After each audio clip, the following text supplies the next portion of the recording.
মানে আল্লাহ রাসূল বলেন দিনদারিতাকে প্রাধান্য দিতে, আর আমাদের সমাজে প্রাধান্য দেওয়া হয় দিনদারিতা বাদে অন্য সব কিছুকে। বিষয়ের প্রতি লক্ষ্য রেখে মেয়েদেরকে বিয়ে করা হয়। আকীদায় ত্রুটি অনেকের আছে, বলছেন আকীদায় ত্রুটি আছে।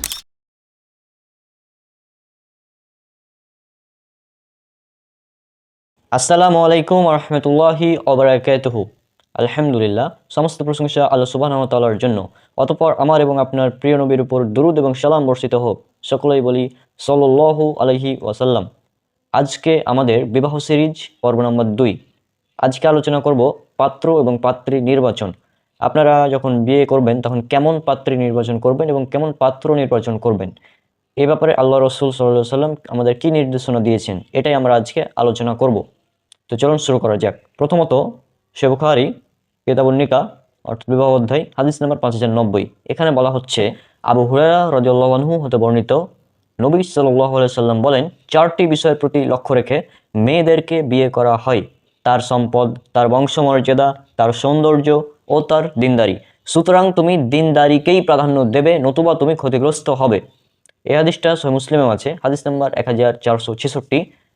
তো এই হাদিসের আলোকে সাধারণ মানুষ যারা, তারা মনে করে মেয়েদেরকে বিয়ে করার সময় 4টি গুণ দেখতে হয়: তার বংশমর্যাদা দেখতে হয়, তার সম্পদ দেখতে হয়, তার সৌন্দর্যও দেখতে হয়, তার দিনদারিতাও দেখতে হয়। এটা সাধারণত মানুষ বুঝে, কিন্তু না, এই হাদিসে বোঝানো হয়েছে কি, এই হাদিস দ্বারা বোঝানো হয়েছে যে মানুষে বিয়ে করে 4টি গুণ দেখে। হ্যাঁ, মানুষে করে, কিন্তু তোমরা করবা দিনদারিতা দেখে। মানে মানুষে দেখে যে মেয়েদের 4টি গুণ দেখে, কিন্তু তোমরা দিনদারিকে প্রাধান্য দেবে। অর্থাৎ আমাদের দেখতে হবে দিনদারিতা। তার বংশমর্যাদা থাকুক বা না থাকুক কোনো সমস্যা নেই, তার সৌন্দর্য থাকুক বা না থাকুক কোনো সমস্যা নেই, তার সম্পদ থাকুক বা না থাকুক কোনো সমস্যা নেই, তবে দিনদারিতা থাকা বাধ্যতামূলক। তার যদি দিনদারিতা থাকে তাহলে তাকে বিয়ে করা যাবে, আর যদি তার দিনদারিতা না থাকে তাহলে তাকে বিয়ে করতে হবে না। যদি কোনো বেদিন মেয়েকে আপনি বিয়ে করেন তবে অবশ্যই আপনি ক্ষতিগ্রস্ত হবেন। পবিত্র কোরআন সূরা আল বাকারা সূরা নম্বর 2 আয়াত নম্বর 221, এখানে বলা হচ্ছে, আর তোমরা মুশরিক নারীদের বিয়ে করো না যতক্ষণ না তারা ঈমান আনে, এবং মুমিন দাসী মুশরিক নারীর চেয়ে নিশ্চয় উত্তম, যদিও সে তোমাদের মুগ্ধ করে। আর মুশরিক পুরুষদের সাথে বিয়ে দিও না যতক্ষণ না তারা ঈমান আনে, আর একজন মুমিন দাস একজন মুশরিক পুরুষের চেয়ে উত্তম, যদিও তোমাদেরকে সে মুগ্ধ করে। তারা তোমাদেরকে আগুনের দিকে আহ্বান করে, আর আল্লাহ তার অনুমতিতে তোমাদেরকে জান্নাত ও ক্ষমার দিকে আহ্বান করেন, এবং মানুষের জন্য তাঁর আয়াতসমূহ স্পষ্টরূপে বর্ণনা করেন যাতে উপদেশ গ্রহণ করতে পারো। পবিত্র কোরআন সূরা নূর 24 নম্বর সূরা আয়াত নম্বর 3, আল্লাহ সুবহানাহু ওয়া তাআলা বলছেন, ব্যভিচারী কেবল ব্যভিচারিণী অথবা মুশরিক নারীকে ছাড়া বিয়ে করবে না, এবং ব্যভিচারিণীকে কেবল ব্যভিচারী বা অথবা মুশরিক ছাড়া বিয়ে করবে না, আর মুমিনদের উপর এটা হারাম করা হয়েছে। অর্থাৎ আপনি একজন দিনদার ব্যক্তি, আপনি কোনো বেদিন নারীকে বিয়ে করতে পারবেন না এই আয়াতের আলোকে। পবিত্র কোরআন সূরা নূর সূরা নম্বর 24 আয়াত নম্বর 26, এখানে আল্লাহ সুবহানাহু ওয়া তাআলা তিনি বলেছেন, দুশ্চরিত্রা নারীরা দুশ্চরিত্র পুরুষদের জন্য, এবং দুশ্চরিত্র পুরুষরা দুশ্চরিত্রা নারীদের জন্য, আর সচ্চরিত্রা নারীরা সচ্চরিত্র পুরুষদের জন্য, এবং সচ্চরিত্র পুরুষরা সচ্চরিতা নারীদের জন্য। লোকেরা যা বলে তারা তা থেকে মুক্ত, তাদের জন্য রয়েছে ক্ষমা ও সম্মানজনক রিজিক। এই আয়াত অনুযায়ী অনেকেই বলেন যে যারা বেদিন, মানে যারা দিন পালন করে না, যারা নামাজ পড়ে না, রোজা সিয়াম মানে ইসলাম ঠিক মতো পালন করে না, তাদেরকে দিনদার কোনো ব্যক্তির সাথে বিয়ে দেওয়া যাবে না। আবার যারা দিনদার, মনে করেন আপনি একজন দিনদার ধার্মিক মানুষ, আপনি 5 ওয়াক্ত নামাজ পড়েন, এখন আপনি কি এমন কোনো মেয়েকে বিয়ে করবেন যে নামাজ পড়ে না? এটা তো হতেই পারে না, তাই না?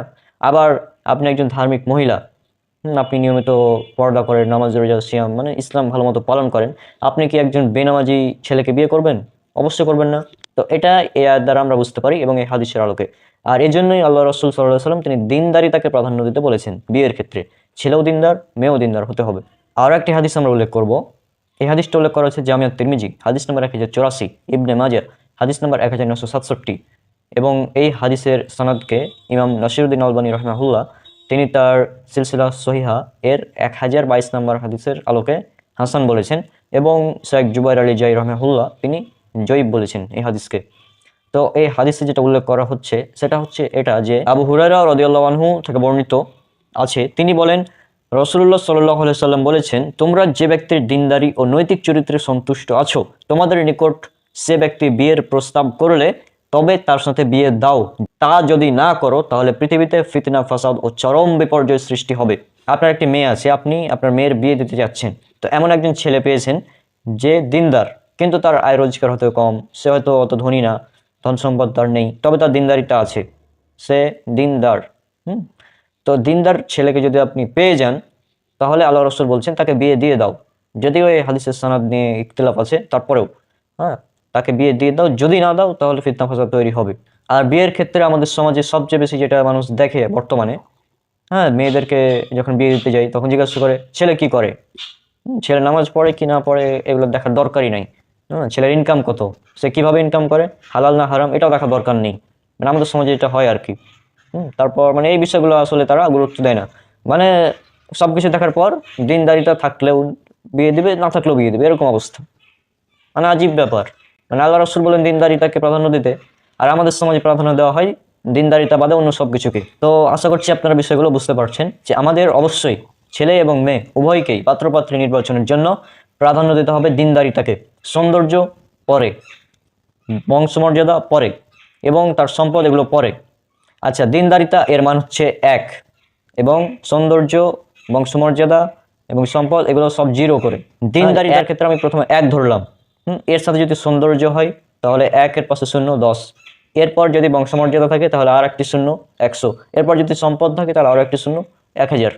কিন্তু যদি তার সবকিছু থাকে কিন্তু দিনদারিতা না থাকে তাহলে তার ভ্যালু 0।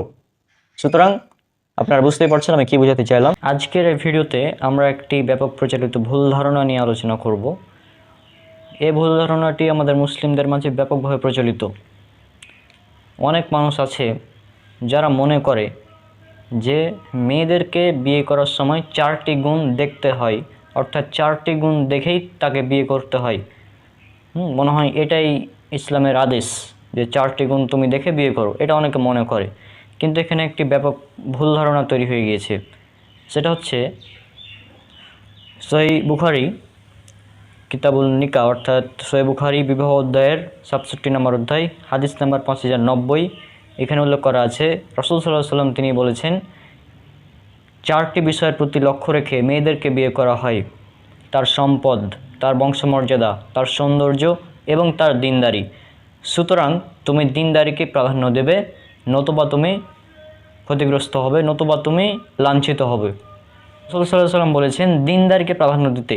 তিনি কখনোই বলেননি যে 4টি গুণের প্রতি তুমি লক্ষ্য করো, এটা কিন্তু বলেননি। রাসূল সাল্লাল্লাহু আলাইহি ওয়াসাল্লাম বলেছেন যে মানুষে করে বা মেয়েদেরকে করা হয়, অর্থাৎ মানুষে করে। অর্থাৎ আমি এটা উদাহরণ দিয়ে বোঝাতে চাই যে মানুষে মেয়েদের 4টি গুণ দেখে বিয়ে করে। মানুষে দেখে তার বংশমর্যাদা, মানুষে দেখে তার সৌন্দর্য, মানুষে দেখে তার সম্পদ। কিন্তু তুমি, অর্থাৎ যে ব্যক্তি মুসলিম, যে ব্যক্তি মুমিন, তাকে বলা হচ্ছে যে কিন্তু তুমি দেখবা কি দিনদারিতা।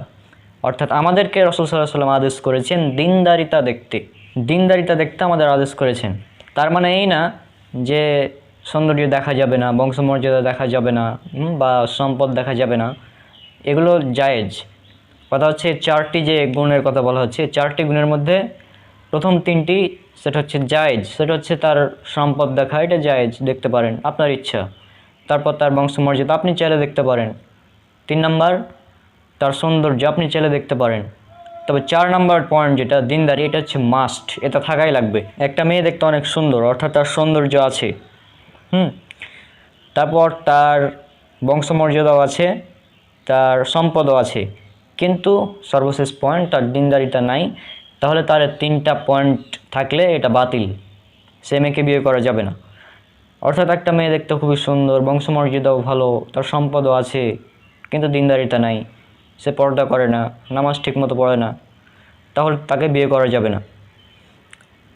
কিন্তু একটা মেয়ে মোটামুটি সুন্দর বা সৌন্দর্য নাই তেমন, বংশমর্যাদাও তেমন নাই, সম্পদও নেই, তবে রয়েছে দিনদারিতা, সে একজন ধার্মিক মেয়ে, দিনদার মেয়ে, পর্দা করে, 5 ওয়াক্ত নামাজ নিয়মিত পড়ে, অর্থাৎ সে দিনদার মেয়ে। এখন 2টি মেয়ের উদাহরণ দিলাম। একটি মেয়ে তার সৌন্দর্য আছে, বংশমর্যাদা আছে, সম্পদও আছে, কিন্তু দিনদারিতা নাই। আরেকটি মেয়ে তার সৌন্দর্য নাই, বংশমর্যাদাও নাই, সম্পদও নাই, কিন্তু তার রয়েছে দিনদারিতা। তাহলে এই 2টি মেয়ের মধ্যে বিয়ের ক্ষেত্রে প্রাধান্য পাবে দিনদার মেয়ে। যে মেয়ের ওর বাকি 3টি গুণ আছে কিন্তু দিনদারিতা নাই, সুতরাং তাকে বিয়ে করা যাবে না। আর এদিককার যে মেয়ের কথা বললাম, তার 4টি গুণের মধ্যে 3টি গুণ নেই, 1টি গুণ আছে, সেটা হচ্ছে দিনদারিতা। দিনদারিতা থাকার কারণে সে মেয়ে প্রাধান্য পাবে এবং যে মেয়ে দিনদার নয় সে প্রাধান্য পাবে না। আশা করি বিষয়টা ক্লিয়ার করতে পেরেছি। যে অনেকের মাঝে ভুল ধারণা রয়েছে যে মেয়েদের 4টি গুণে দেখতে হবে, আসলে 4টি গুণ দেখতে হবে না। যদি একজন মেয়ে দিনদার হয়, তার সাথে যদি সৌন্দর্য হয় তাহলে এটা প্লাস পয়েন্ট, তার সাথে যদি তার সম্পদ থাকে তাহলে আরও প্লাস পয়েন্ট, সাথে যদি তার বংশমর্যাদা থাকে তাহলে আরও প্লাস পয়েন্ট, নো প্রবলেম। 4টি গুণ বিদ্যমান থাকলে নো প্রবলেম, এটা ভালো। 4টির মধ্যে 2টি গুণ থাকলেও ভালো, তবে মাস্ট দিনদারিতা। অন্য সাবজেক্ট অন্য বাগে 3টাতে 100তে 100, নো প্রবলেম, 100তে 100, তবে দিনদারিতায় 0, তাহলে কিন্তু হবে না। কিন্তু দিনদারিতা আছে, সৌন্দর্য কিছুটা কম, বংশমর্যাদাও কম, সম্পদও কম, কিন্তু দিনদারিতা আছে, তাহলে এই মেয়েকে বিয়ে করা যাবে এবং এই মেয়েকে বিয়ে করতে হবে যার মধ্যে দিনদারিতা থাকবে। আর যার মধ্যে সবই আছে কিন্তু দিনদারিতা নাই, তাকে বিয়ে করা যাবে না। এটা হচ্ছে কথা। যদি আপনি বিয়ে করেন তাহলে আপনি লাঞ্ছিত হবেন হাদিসের ভাষ্য অনুযায়ী। আর এই বিষয়টা আমাদের শায়েখ মতিউর রহমান মাদানী হাফিজাহুল্লাহ তিনি ক্লিয়ার করেছিলেন। আমি চেষ্টা করব ভিডিওর শেষে সে ভিডিওটা দিয়ে দেওয়ার। তাহলে আশা করি এই বিষয়টা আপনাদের নিকট ক্লিয়ার যে মেয়েদেরকে বিয়ে করা হয় 4টি গুণ দেখে, অর্থাৎ মানুষের বিয়ে করে 4টি গুণ দেখে। তবে আমাদের দেখতে হবে কি দিনদারিতা। দিনদারিতা থাকবে নাম্বার 1 পয়েন্টে। যদি দিনদারিতা থাকে তাহলে বাকি পয়েন্টগুলো যদি প্লাস হয় তাহলে ভালো, আর না হলে সমস্যা নেই, শুধু দিনদারিতা থাকলেই চলবে। আশা করি বিষয়টা ক্লিয়ার করতে পেরেছি। মেয়েদেরকে বিয়ে করলে মানুষরা 4টি গুণ দেখে। নবী সাল্লাল্লাহু আলাইহি ওয়াসাল্লাম 4টি গুণ দেখতে বলেননি। আমাদের সব বক্তারা ভুল করে, কি বলে তুনকাহুল মারআতু লিআরবাইন, 4টি গুণ দেখে বিয়ে করো। ভুল ফতোয়া এবং ভুল ব্যাখ্যা রাসূলুল্লাহ সাল্লাল্লাহু আলাইহি হাদিসের। মানুষকে বিভ্রান্ত করা হচ্ছে। 4টি গুণ দেখতে গিয়ে সবই ঠিক আছে, দিনদারি আছে, যে সুন্দরী নয়, হাদিসে যে সুন্দরী দেখতে বলা হয়েছে ও সুন্দরী খুঁজে বেড়াচ্ছে, অথচ দিনদার, সহি আকিদা, সহি মানহাজ করছে, আর কত কি সালাফি করছে, আহলে হাদিস, আর এদিকে সুন্দরী না হলে বিয়ে করবে না। কারণ ভুল বুঝিয়েছে মোল্লারাতে যে 4টি গুণ দেখে বিয়ে করো। না, 4টি গুণ দেখে বিয়ে করো। তুনকাহুল মারআত, নারীদেরকে বিয়ে করা হয় বলা হয়েছে, মানে এটা হচ্ছে সমাজের অভ্যাস, যুবকদের চাহিদা। সবাই চায় যে স্ত্রী সুন্দরী হোক, সবাই চায় যে একটু ভালো ঘরে বিয়ে করি। হ্যাঁ, সম্ভ্রান্ত পরিবারে 4টি গুণ দেখে লোকেরা বিয়ে শাদী করে থাকে। তুনকাহুল মারআতু লিআরবা, লিমালিহা, ধন সম্পদ, যাতে একটু খাতির টাতির আপ্যায়নটা ভালো হয়, তাই না? আর কি বলে হাসাবেহা, হ্যাঁ, বংশীয় মর্যাদা দেখে। সম্ভ্রান্ত পরিবারে বিয়ে শাদী করেছে। অনেক মনে করে এটা আমার সিঁড়ি, না এটা মনে করবেন না, আল্লাহ উঠানেওয়ালা উপরে।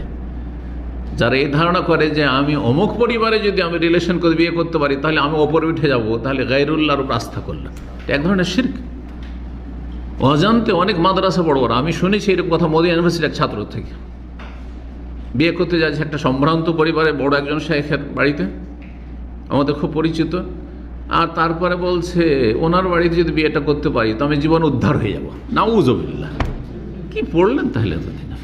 তো উদ্ধার করেন আল্লাহ রাব্বুল আলামিন। আল্লাহু ইয়াকবিযু ওয়া ইয়াবসুত, আল্লাহ সংকুচিত করেন, আল্লাহ প্রশস্ত করে দেন। কাকে ওপরে উঠাবেন, কাকে নিচে নামেন তো আল্লাহ জানেন, সব তো আল্লাহর হাতে। আল্লাহর কাছে চাও। আকীদায় ত্রুটি অনেকের আছে, বলছেন আকীদায় ত্রুটি আছে। গায়রুল্লাহর সাথে আপনার অন্তরে সম্পৃক্ততা খুব বেশি, আল্লাহর সাথে সম্পৃক্ততা মজবুত করুন। বলে জামালেহা, আর সৌন্দর্য দেখে, কয়টি? 3টি হয়ে গেল। বলে দিনে, হ্যাঁ, আর দিনও দেখা হয়, একজন মুসলিম যদি হয় ওটাও দেখে। কিন্তু আজকাল অধিকাংশ লোক দিনটা শেষ নাম্বারে ওঠে, সব মিলিয়ে পাওয়া যাচ্ছে রে, আরে দিনটাও ঠিক আছে, ওইটা শেষ না, ওইটা আগে। নবী সাল্লাল্লাহু আলাইহি ওয়াসাল্লাম ফাজফার বিযাতিদ দিন, তুমি সফল হয়ে যাও। সফলতা কিসে রয়েছে? দিনদার মেয়েকে বিয়ে করলে। সহিহ বুখারী, সহিহ মুসলিমের হাদিস। আচ্ছা, ছেলেদের ক্ষেত্রে আপনি আপনার মেয়ের জন্য, আপনার বোনের জন্য আপনি ছেলে চয়েস করছেন, ছেলে পছন্দ করছেন, অথবা একটা মেয়ে সাবালিকা, সে বুঝছে কেমন ছেলের সাথে বিয়ে বসবো, এই ক্ষেত্রে নবী সাল্লাল্লাহু আলাইহি ওয়াসাল্লাম কি বলেছেন? ইযা খাতাবা ইলাইকুম মান তারদাউনা দীনাহু ওয়া খুলুকাহু, হাদিস বর্ণনা করেছেন দুটোই আবু হুরায়রা, যেটা আগে শুনেলাম মেয়ে চয়েস পাত্রী চয়েসের ক্ষেত্রে আর পাত্রর ক্ষেত্রে। আবু হুরায়রা রাদিয়াল্লাহু তাআলা ইযা খাতাবা ইলাইকুম, রাসূলুল্লাহ বলছেন তোমাদের কাছে যদি প্রস্তাব নিয়ে আসে, পয়গাম নিয়ে আসে, মান এমন ছেলে বা এমন ছেলের পক্ষ থেকে প্রস্তাব আসে, এমন পরিবার থেকে, তারদাউনা দীনাহু ওয়া খুলুকাহু, তার দিন এবং চরিত্র পছন্দনীয়, তার ওই ছেলেটির, ওর বাপ কি মা কি ওই সব হইল না হইল না, বাপ মা যদি খারাপ হয় তাতে যায় আসে না, ছেলে আসল ছেলে দেখবেন। অনেকে ছেলে দেখে না, বাপ মা খুব ভালো, এতে কি কাজ হবে? সংসার করতে হবে সেই ছেলের সাথে, ছেলে দেখতে হবে আসলে যার দিন, যেই ছেলের দিন পছন্দ এবং চরিত্র পছন্দনীয়, ফাজাউওয়াজুহু, তাহলে বিয়ে দিয়ে দাও। এটা না করলে বড় ফিতনা ফাসাদ হবে আর বড় অঘটন ঘটবে। হাদিস তিরমিজিতে রয়েছে, ইবনে মাজাহ মুস্তাদরাক হাকিমে হাদিসটি হাসান। আল্লাহ বুঝার তৌফিক দান করুন। তো দেখা হচ্ছে ইনশাআল্লাহ পরবর্তী কোনো ভিডিওতে। আসসালামু আলাইকুম ওয়া রাহমাতুল্লাহি ওয়া বারাকাতুহু।